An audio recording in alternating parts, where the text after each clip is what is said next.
अब चाहिँ फाइनल्ली हामी यहाँ फोटो भिडियो खिचिसकेर यहाँबाट निस्किन्छौँ।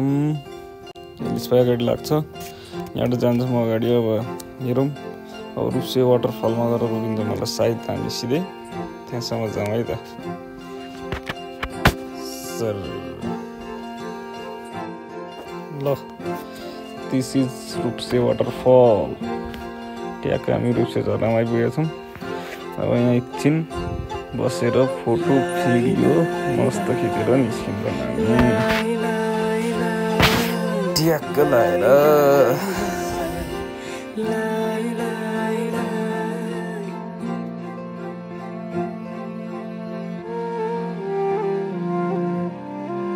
देखेर तिमीलाई